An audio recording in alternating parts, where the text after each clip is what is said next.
Coming up on Mountain News at 5:30, a major development regarding an ongoing battle in the Middle East. And the world's oldest man has died. We'll tell you just how long he lived.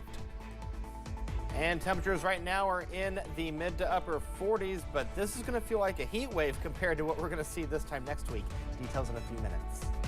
Dedicated to southern and eastern Kentucky, this is WYMT Mountain News at 5:30.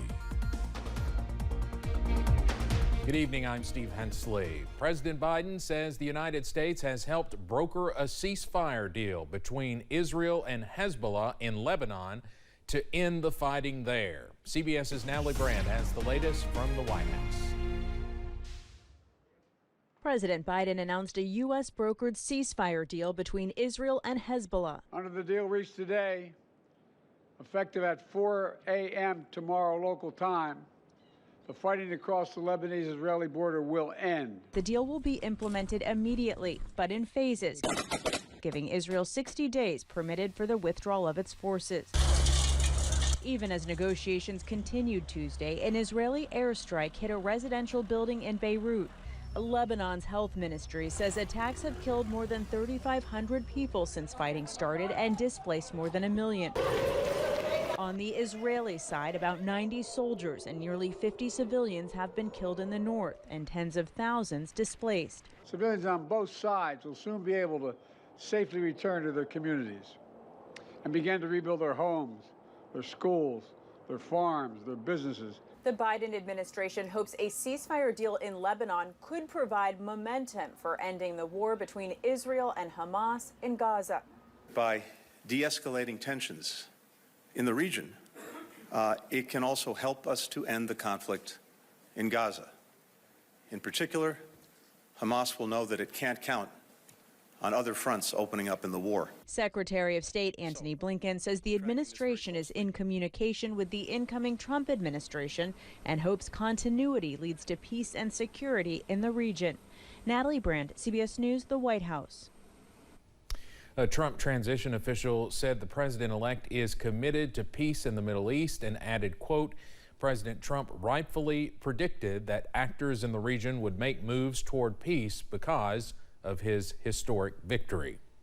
Sources say lawyers for Donald Trump are investigating claims Boris Epshteyn, a top aide, sought financial gain from his influence with the president-elect. The internal investigation was confirmed by 6 sources and is not criminal in nature.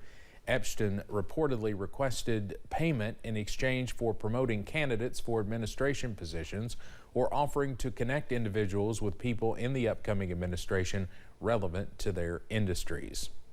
President-elect Trump says some countries will see major tariff hikes starting January 20th. In a statement on Truth Social, Trump said one of the first executive orders he will sign on his first official day in office will be to put a 25% tariff on all products coming in from Mexico and Canada. Trump says those tariffs will remain in place until the two border nations control illegal immigration and drugs into the U.S. Gas, produce, and cars could get more pricey if President-elect Trump follows through with those new tariffs against Mexican and Canadian imports. Crude oil is one of the top U.S. imports from Canada. So for gasoline, an expert says the tariff could cause an increase of 25 to 75 cents a gallon. The U.S. imports about 1/5 of all its agricultural products from Mexico. And with 89% of imported avocados coming from Mexico, for example, guac and avocado toast could skyrocket. A judge has denied former New York Mayor Rudy Giuliani's attempt to get more than $1.3 million in unpaid legal bills thrown out. A law firm says he still owes them money for representing him in many investigations. Giuliani argued he never got the invoices and his agreement was with the partner he worked with, not the firm. The law firm says he has already paid more than $200,000 in legal fees, but has not paid the rest owed. About 7.5 million people in the U.S. could be getting access to pricey obesity drugs. The Biden administration is announcing a plan to expand Medicare and Medicaid coverage for weight loss drugs, including GLP-1 medications. For some, out-of-pocket costs could drop by 95%. The plan could cost $35 billion over 9 years. It's unclear right now who will be eligible and how much the plan would cost people. New rules announced today could mean shorter wait times for everyone who needs an organ transplant. People with HIV who need a kidney or liver transplant will be able to receive an organ from a donor with HIV. That used to be only possible in research trials. This new rule should increase the entire pool of available organs, helping everyone regardless of HIV status. The world's oldest man has died. Today, the Guinness Book of World Records announced the death of John Tenniswood, who lived to be 112 years old. Tenniswood's family says he died yesterday at a care home in Southport, England. He said reaching that age was basically pure luck, but he also said moderation was key to staying healthy. Guinness says the oldest living person ever recorded was Jean Louise Calment, a French woman who died in 1997, living to be 122 years old.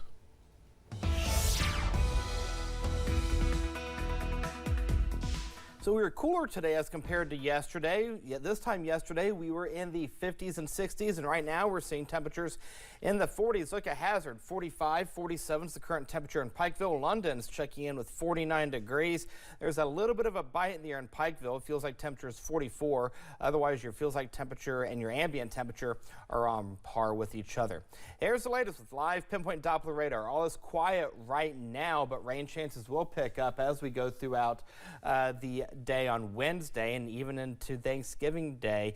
Next 12 hours keeps temperatures in the upper 40s by 6 o'clock. We'll go to 43 by 9 p.m. Midnight will stay mainly cloudy, temperatures around 39. And then we'll stay cloudy to start your Wednesday with temperatures in the mid to upper 30s. So when you wake up in the morning, temperatures in the low to mid 30s will greet you, and the temperatures on the low end is pretty much what the high end is going to look like as we go throughout the weekend. Details coming up in the First Alert forecast in a few minutes. Steve. All right, thank you very much. Well, many are already preparing their Thanksgiving meal, and depending on how you are preparing the turkey, there is a risk for a fire. Alex Jackson shares a fiery demonstration to show what can go wrong if proper precautions are not followed.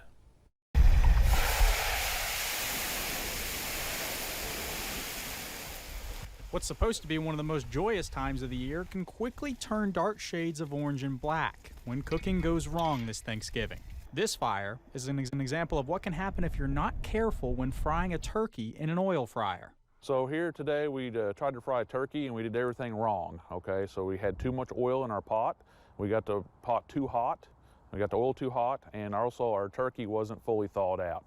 So those are the big things. You want to make sure that you got enough room in your pot so when you put the turkey in there, the oil doesn't overflow. You know, there's a good thermometer. Make sure you're not getting over about 350 degrees is the hottest you want the oil when you're frying a turkey.